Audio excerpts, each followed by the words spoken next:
to test that is basically, say you take a good one, put it up there like that, and you'll see a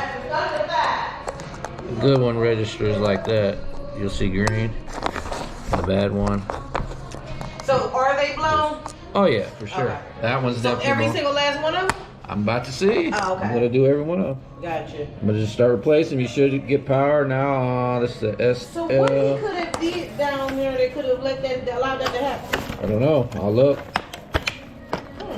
I couldn't tell you without just seeing for myself what's going on. Because I would have never thought of drain and you didn't do electricity. Me neither, but I don't know. But here. Okay, let me take this one out. This is an S.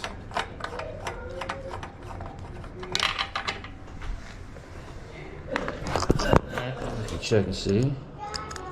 And that one's good, but we'll still put new ones in just in case.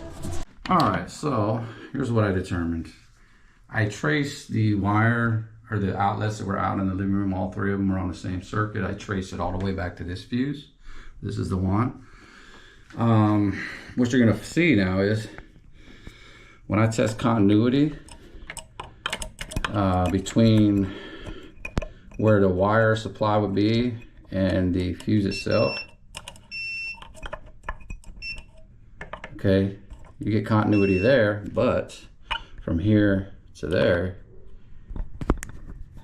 you see there's no continuity there, see? And that's what's supposed to happen. There's supposed to be continuity from there to there. It's nothing. So it's fried. The circuitry is fried in the box itself between this one to this one, so therefore it can't complete the circuit to bring it over to. All right, so watch again. Nothing, something.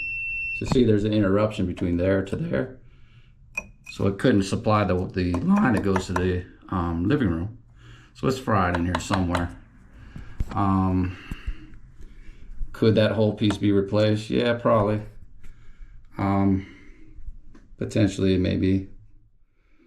But at this time, I moved that wire up to this fuse. So it's carrying the load of the living room with another load, which is okay because it's they won't have really nothing plugged in the living room, but just very light, very low amperage stuff. So it can carry it.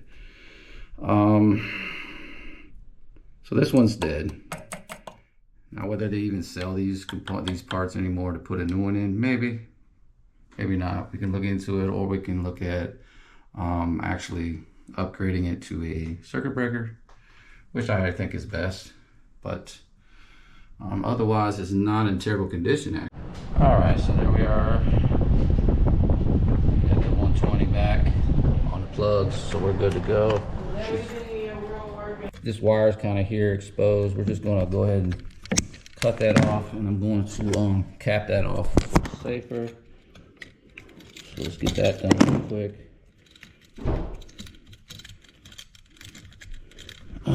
All right, so that's that. Let's put that back in, capped off, because it's apparently not used. So the one way to finally check, make sure everything's working, is you hit, see if each one on top is hot. And we know this is messed up, but hot, hot. This one's still giving me a little problem. I don't know what, apparently this isn't affecting anything. But they know that this has got a problem. But if it's not doing anything important, then we just know that's bad there for some reason. It's not getting through right.